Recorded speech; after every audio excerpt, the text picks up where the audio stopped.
Hello students, I know that for the last few weeks you've been expecting and hoping that I will give you some real examples and spells that you can try.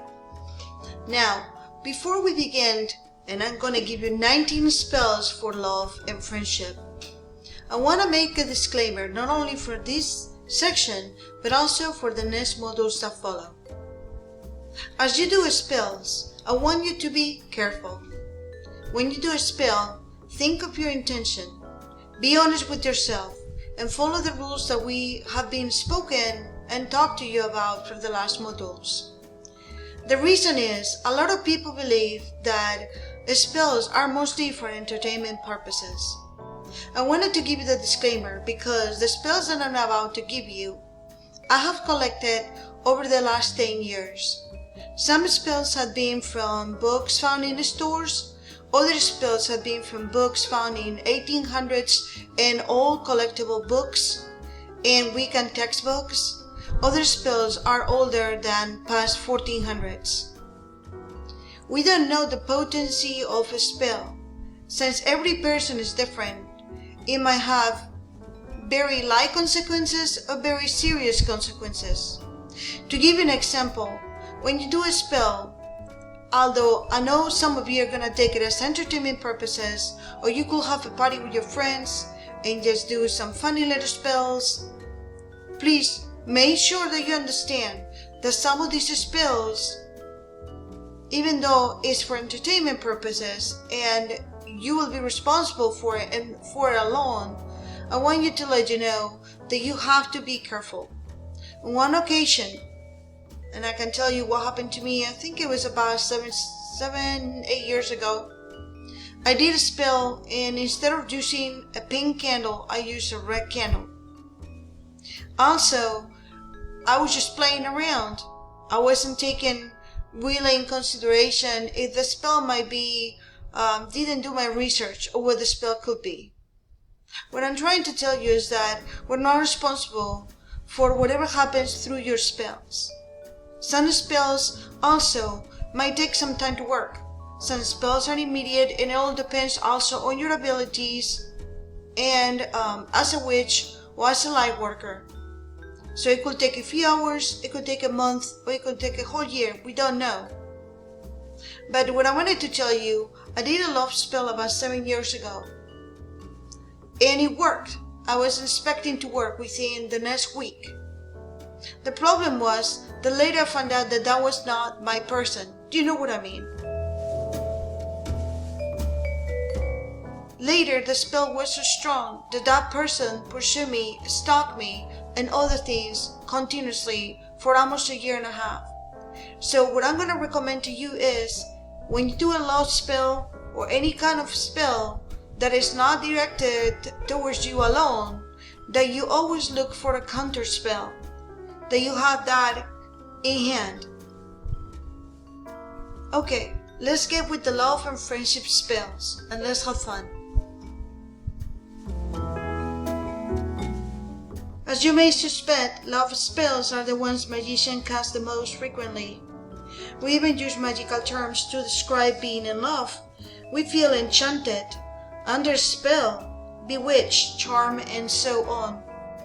Often when we think of love spells, our minds conjure images of magical incantations and mysterious potions meant to kindle passion in a person the spellcrafter desires, especially if that person doesn't return the feeling.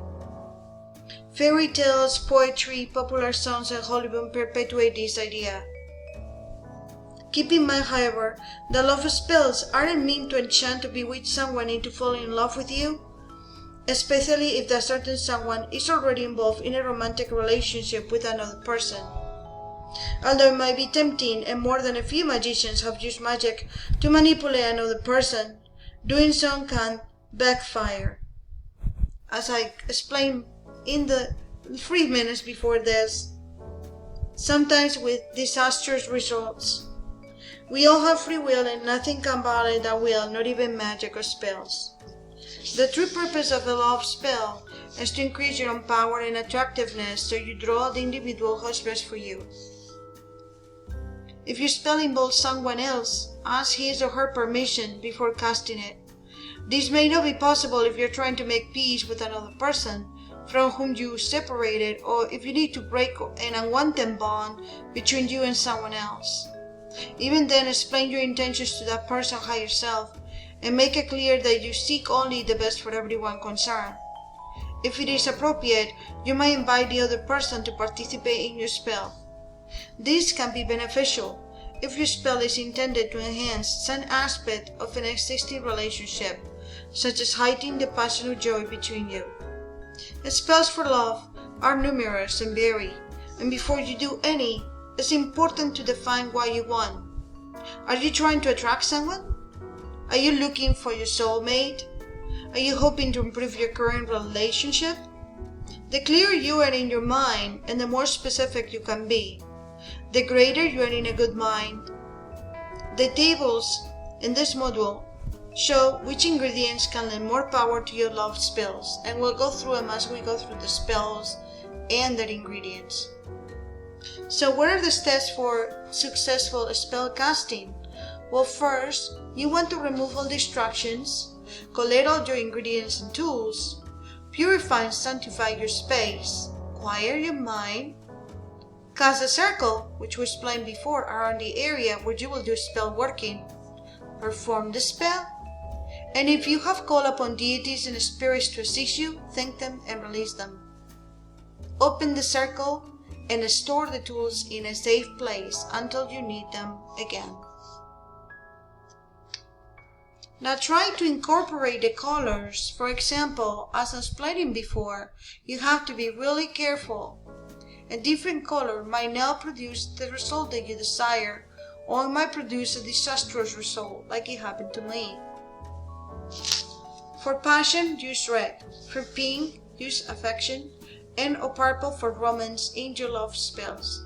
The most popular ways to do this are to burn candles or craft talisman pouches in these colors.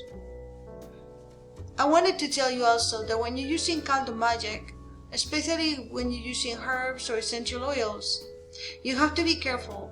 The more things that you combine, the stronger the spell will be, and the more difficult to break the spell. Also, I wanted to let you know that the most powerful spells are normally the most simple ones. You might also want to wear red and pink gemstones or talismans when you're doing colors for love spells, or add red, pink, or purple flowers and petals to your mojo bags, ritual baths, sachets, or potions. Many of the spells in this module are going to be drawing upon these color associations. Some of the ingredients for love spells that we're going to be using in the next module, when we give you the ingredients, are, as far as gemstones, carnelian stimulates sexual desire, diamond deepens commitment and trust in a love relationship, garnet increases love and passion, opal aids love and seduction, pearl encourages love, happiness, and emotional balance, quartz, particularly rose quartz, attracts romance, affection, and friendship. As far as flowers, daisy inspires playfulness to love and friendship. The geranium, one of my favorite flowers, rose color boosts fertility and love. Jasmine encourages love, harmony, seduction, and sensuality. Myrtle brings good luck and luck in love. Rose attracts love and friendship, and pink is normally used for affection, and red for passion. As far as essential oils and incense, jasmine normally encourages love and harmony, seduction, and sensuality, like we said before. Musk heightens sensuality and sensuality, mostly in males. Patchouli boosts passion and sensuality, mostly in males. Rose attracts love and friendship. Ylang ylang increases sensuality and attractiveness. Now, some herbs and spices can be really useful for the spells. And like I said, when you use herbs and spices together with candle magic, You have to be careful and look and do research online or other texts to find the implications. So cayenne pepper sparks sexuality and desire. Ginger stimulates romance, excitement, and sexuality. Marjoram blesses a new union and brings happiness. Vanilla encourages a more joyful and light-hearted approach to love. Alright, we're gonna finish the module just with some purple candle magic from La Hermosa Bruja. In the next module, we're going to go through some of the love spells. And probably will be dividing the love spells, which are 19, into different modules for you. So you can have a different module to look for, and that way we don't condense so much information in one module. I hope that you're enjoying Colors for Love Spells and Candle Magic, and I see you in the next module.